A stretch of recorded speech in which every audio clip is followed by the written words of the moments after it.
जय श्री राम। बहुत बहुत स्वागत करता हूं आप सभी का एक बार फिर से अपने YouTube चैनल पर। मैं पंडित आशीष शर्मा। कर्म फल प्रदाता यानी हमारे कार्य क्षेत्र पर अधिकार रखने वाले ग्रह शनिदेव। हम काम करते हैं, हम नौकरी करते हैं, हम व्यापार करते हैं या हम दैनिक जीवन में जो कर्म करते हैं उस पर होता है शनि का अधिकार।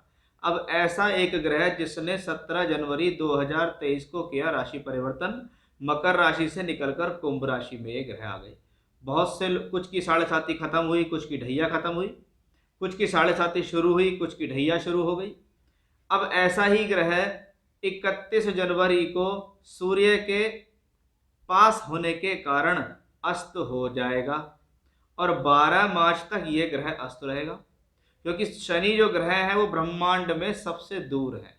सभी ग्रह सूर्य की परिक्रमा कर रहे हैं, लेकिन जब वो ग्रह सूर्य के निकट होता है तो कुछ डिग्री कॉम्बिनेशन शास्त्र में ऐसे कहे गए हैं जिसमें वो अस्त हो जाते हैं। सामान्यतः 15 डिग्री के अंदर अंदर अगर सूर्य और शनि है तो वो किसी भी कुंडली में अस्त होते हैं, या ब्रह्मांड के अंदर सूर्य और शनि के बीच का जो डिग्री कॉम्बिनेशन है, एक दूसरे का जो अंश है, अगर वो 15 डिग्री या उससे कम है तो वहां पर शनि अस्त हो जाएंगे। अब एक तो स्लो मूविंग प्लेनेट, कार्य क्षेत्र पर अधिकार रखने का ग्रह, यानी कहीं ना कहीं कार्य क्षेत्र इफेक्टेड हो रहा है।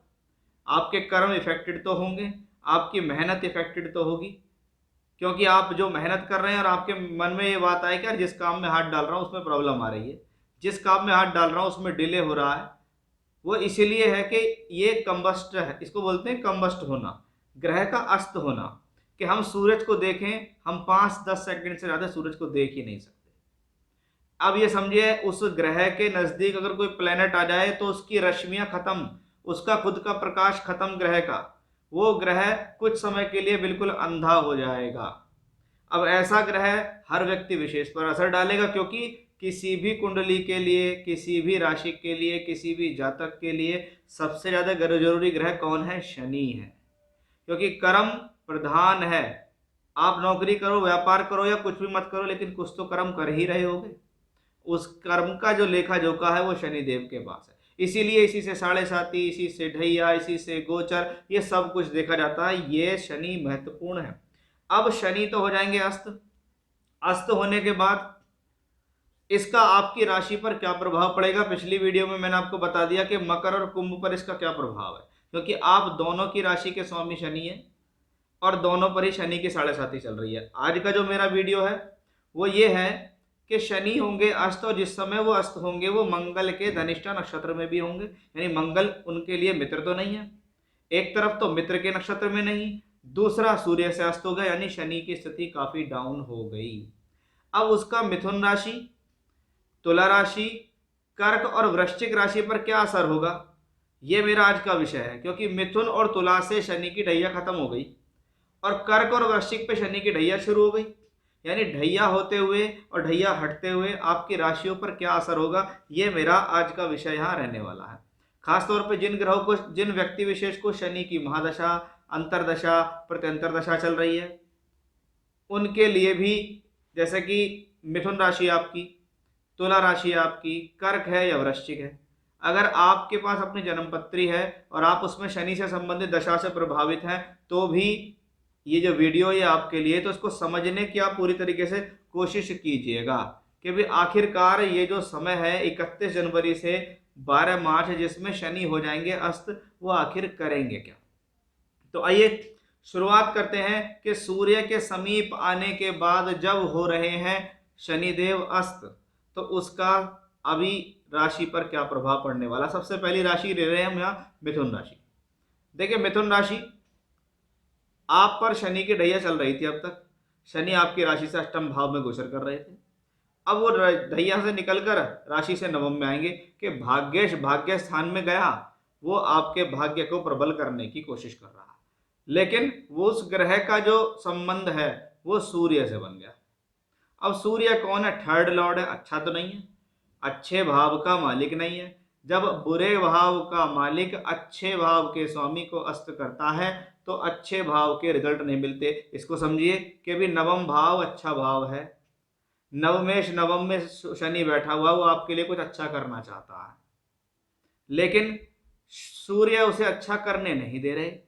क्योंकि सूर्य तृतीयेश है, यानी आपके द्वारा लगाया गया जो एफर्ट्स है वो प्रॉब्लमेटिक है। आप जो भी संघर्ष करेंगे उस संघर्ष में आपको पूर्ण सफलता नहीं मिलेगी, क्योंकि एक तो कर्म कारक, दूसरा भाग्य स्थान का स्वामी, और वो भी सूर्य से हो जाएगा अस्त। तो इसका सीधा सीधा मतलब है कि इस दौरान भाग्य बनाने में जो भी संघर्ष किया जाएगा वो पूर्ण रूप से सफल नहीं हो पाएगा।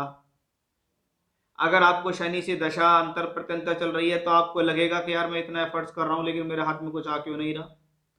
एक स्थिति ऐसी आएगी जब सूर्य 9th हाउस में ही पहुंच जाएंगे, शनि के साथ युति बनाएंगे, वो समय पिता के स्वास्थ्य के लिए अच्छा नहीं है, वो समय पिता के साथ संबंधों के लिए भी अनुकूल नहीं होगा। ऐसी स्थिति में यात्राएं सोच समझ कर करें, क्योंकि ऐसी स्थिति के अंदर यात्राओं के दौरान घटनाएं हो सकती हैं, यात्राओं से आपको तकलीफ हो सकती है या यात्राओं से आपको परेशानी हो सकती है, कोई चोट लग सकती है, कोई एक्सीडेंट हो सकता है। अगर आप धार्मिक यात्रा कर रहे हैं तो भी ये चीज़ें हो सकती है, तो थोड़ा संभल कर चलें, अवॉइड कर सकें तो अवॉइड करें, क्योंकि ये कॉम्बिनेशन इस प्रकार का यहाँ बना हुआ है कि भाई जैसे ही ढैया से मुक्त हुए हैं, उम्मीद लगी है कि शनि कुछ बेटर करेंगे, लेकिन शनि को अस्त होना पड़ गया। यानी 12 मार्च तक की स्थितियाँ फिर से मिथुन राशि के जातकों के लिए कोई बहुत बेहतर नहीं हुई हैं। वीडियो के अंत में मैं उपाय बताऊंगा आपको, उस उपाय को आप करेंगे तो आपके लिए बहुत ज़्यादा लाभदायक होगा, इसमें भी कोई संदेह नहीं। चलिए हम अपनी अगली राशि देखते हैं, वो है हमारी तुला राशि। कि तुला राशि के लिए शनि योग कारक है, केंद्र त्रिकोण दोनों के स्वामी हैं, चौथे के मालिक भी हैं, पंचम के मालिक भी हैं, यानी लक्ष्मी देने वाला ग्रह है शनि। पंचमेश पंचम भाव में है। अब पंचमेश पंचम में है और सूर्य उसे अस्त करता है। कौन है सूर्य? आपकी राशि से एकादश का मालिक है। कि एक स्थिति में सूर्य मकर में रहेंगे, 13 फरवरी को सूर्य का राशि परिवर्तन होगा, 13 फरवरी के बाद सूर्य शनि के साथ आ जाएंगे, यानी पहले तो पिछले भाव से बैठकर ही अस्त कर रहे हैं, बाद में ये साथ में अस्त कर रहे हैं। अब ये सूर्य शनि की युति को यदि मैं देखूं तो इसका सीधा कनेक्शन कहीं ना कहीं लक्ष्मी स्थान से बन रहा है, कि पंचम भाव लक्ष्मी त्रिकोण, 11वां भाव लाभ। अब बुद्धि के मालिक को लाभेश अस्त कर रहा है, तो बहुत बार क्या होगा, अपनी ही बुद्धि से अपने लाभ पर नुकसान पहुंचाना, अपनी एक्टिविटीज से, अपने गलत डिसीजन से अपने लाभ को नुकसान पहुंचाने का योग है। सोच समझकर निर्णय लें, सोच समझकर कार्य करें। किसी भी प्रकार की जल्दबाजी आपके लिए हानिकारक साबित हो सकती है। खास तौर पर चाहे वो आपका लव रिलेशन है, आप बिजनेस में या नौकरी में कोई डिसीजन ले रहे हैं, या एजुकेशन कर रहे हैं, आप पढ़ रहे हैं, तो उसमें भी सोच समझ कर चलें, क्योंकि ये जो सूर्य है ये पंचमें शनि को अस्त कर रहा है, फिर यही सूर्य पंचम में आएगा, कहने को ये पंचम और एकादश का योग बनेगा, इसको कहते हैं एक लक्ष्मी योग। लेकिन जब वो अस्त हो जाता है ना, तो लगता तो ऐसा है जैसे कुछ बड़ा होने वाला है, लेकिन वो बड़ा पूर्ण तरीके से हो नहीं पाता। यानी कम से कम 31 जनवरी से लेकर 12 मार्च तक की जो स्थितियां हैं वो आपकी राशि के लिए ज़्यादा शुभ नहीं है। आपको लगेगा ऐसा कि प्रोजेक्ट फाइनल हो गया, अमाउंट आने वाला है, डील होने वाली है, पैसा आने वाला है, लाभ मिलने वाला है, लेकिन अस्त होने की वजह से वो ग्रह पूर्ण रिजल्ट नहीं दे पाएगा, इसलिए आपको वेट करना यहाँ पड़ेगा। हमारी अगली राशि है वृश्चिक राशि। कि वृश्चिक राशि आप पर शनि की ढैया शुरू हो गई। जैसे ही शनि की ढैया आप पर शुरू होती है तो आपकी राशि से चौथे घर के अंदर शनि का प्रवेश शुरू हो जाता है, वो शनि की ढैया वहाँ शुरू हो गई। चौथे का मालिक चौथे घर में है, इस ढैया को ज़्यादा हानिकारक हम नहीं कह सकते, इसके लिए मैंने अलग से वीडियो बनाया है, आप चैनल पर जाकर देख भी सकते हो। लेकिन यहाँ हमारी बात है कि भाई ये शनि जो यहाँ पे हैं वो सूर्य से अस्त होंगे। अब देखिए सूर्य कौन है, पहले तो ये सूर्य मकर राशि में है, 13 फरवरी को वो सूर्य आएंगे चौथे भाव के अंदर। कौन है सूर्य? दशमेश, कर्म का मालिक है। कहाँ गया है? चौथे घर में गया है। यानी इसको मैं कोई ज्यादा नुकसानदायक स्थिति नहीं कहूंगा, कि अगर आपका दशमेश आपके चतुर्थेश को अस्त कर रहा है तो ये क्या कहता है, इस कॉम्बिनेशन से हमें यह भी पता लगता है कि दशमेश प्रबल है, चतुर्थेश कमजोर है। चतुर्थेश कमजोर है, इसका मतलब चौथे घर से संबंधित स्थितियों के फल नहीं मिलेंगे। दशमेश ये कहता है काम में ध्यान लगाओ, कर्म में ध्यान लगाओ, पैसा कमाने में ध्यान लगाओ, नौकरी पे ध्यान लगाओ। ये भूमि, जमीन, जायदाद, प्रॉपर्टी, वाहन तो फिर आ जाएंगे जीवन में, क्योंकि जब दशम का मालिक चौथे को अस्त करता है तो कहीं ना कहीं आपकी लग्जरीज के ऊपर उसका अधिकार हो जाता है। आपकी लग्जरीज को वो प्लेनेट हाइड करने की कोशिश करता है, आपके सुख साधनों को हाइड करने की कोशिश करता है। और ये एक इशारा भी है कि उसको पॉजिटिव वे में लो। कोई प्लेनेट कहता है कि ये राइट टाइम नहीं है जीवन में कुछ खरीदने का, कुछ परचेजिंग का, या भूमि का, जमीन का, जायदाद का, या वाहन का। ये राइट टाइम नहीं है, ये समय कर्म पे ध्यान देने का। इसलिए मैं आपसे कहूंगा कि आप अपना कर्म पे इसका ज़्यादा ध्यान दें। हाँ, सूर्य शनि की युति जब यहाँ बनेगी तो थोड़ा सा मदर की हेल्थ को लेकर चिंता हो सकती है, बाकी कोई प्रॉब्लम नहीं दिखाई देती है। हमारी अगली और अंतिम राशि है कर्क राशि। कर्क राशि पर शनि की ढैया चल रही है। ये थोड़ा सा चिंता का विषय होता है, क्योंकि जब राशि से अष्टम में कर्म कारक ग्रह, न्यायकारी ग्रह, कर्म फल प्रदाता या हमारे कर्मों का, नौकरी का, व्यापार का कारक ग्रह शनि अष्टम में पहुंच जा रहा है, तो वह हमें शनि की ढैया शुरू करता है। और शनि की ढैया व्यापारिक, आर्थिक, एजुकेशनली और लव लाइफ सभी तौर पे पीड़ित करती ही करती है, क्योंकि शनि उन स्थानों पर दृष्टि देते हैं। अब शनि को अस्त कौन कर रहा है आप देखिएगा।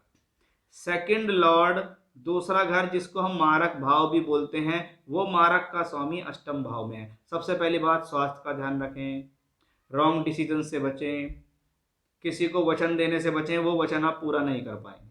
बोलचाल अपनी ठीक ठाक रखें, आपकी वाणी की वजह से परिवार के लोगों के साथ प्रॉब्लम ना आ जाए। ऐसे समय में कोशिश करें पैसों का लेन देन ना करें, अन्यथा आपके पैसों का लेन देन कहीं ना कहीं विवादित हो सकता है, पैसा फंस सकता है, पैसा रुक सकता है, वो पैसा आपका किसी ना किसी प्रकार से खराब हो सकता है। यही समय डिस्प्यूट्स करा सकता है, हस्बैंड वाइफ के रिलेशन को लेकर भी इसका आपको ध्यान रखना होगा। यानी अगर देखा जाए, सूर्य पहले तो होंगे राशि से सप्तम में, वहां से वो शनि को अस्त कर रहे होंगे। 13 फरवरी को सूर्य शनि की युति बनेगी। अब मारक भाव का स्वामी, सप्तम भाव जो ऑल्सो मारक भाव है, उसके स्वामी शनि के साथ अष्टम में युति बनाए, तो ऐसी स्थिति में दूसरे घर का मारक होता है। पैसे का मारक हो सकता है, परिवार का मारक हो सकता है, संबंधों का मारक हो सकता है। परिवार का मारक का मतलब यहाँ ये नहीं है कि परिवार को कोई मृत्यु तुल्य कष्ट होगा, ये मतलब है कि परिवार के लोगों के साथ संबंध खराब हो सकते हैं, या कभी कभी परिवार के लोगों की तरफ से चिंता बढ़ सकती है, पैसे को लेकर कोई विवाद हो सकता है परिवार के अंदर।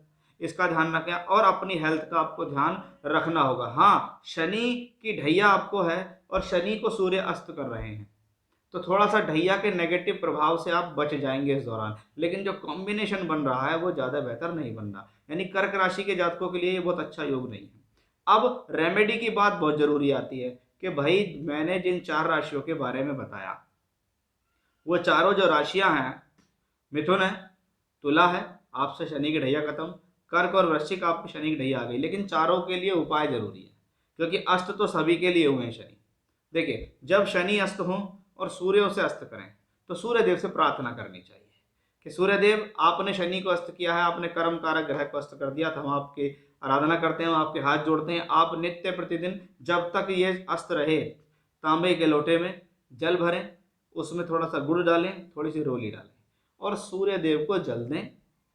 आप नॉर्मली ओम सूर्याय नमः कहते हुए भी सूर्य देव को जल दे सकते हैं, पहला उपाय। दूसरा, शनि रोज शाम के समय में सूर्यास्त के बाद काले या नीले कपड़े के ऊपर बैठकर सरसों के तेल या तिल के तेल की ज्योत जलाकर शनि के बीज मंत्र ओम शम शनश्चराय नमः इसका जाप करें। और सुबह के समय में आप इस मंत्र का जितना ज़्यादा से ज़्यादा जाप करें, माला से करें, उतना बढ़िया। मंत्र है ओम कृष्णाय वासुदेवाय हरिये परमात्मने प्रणता कलेश नाशाय गोविंदाय नमो नमः। इस मंत्र का अधिक से अधिक जाप आप करेंगे तो इस प्रॉब्लम से आप बचे रहेंगे। तो ये उपाय करने आपके लिए अनिवार्य हैं। तो ये था मेरा आज का विषय कि शनि के अस्त होने पर आपकी इन राशियों पर क्या प्रभाव होगा। फिर से इसी प्रकार की जानकारी लेकर आपके सामने हाजिर होऊंगा, तब तक के लिए बने रहिएगा मेरे साथ। जय श्री राम।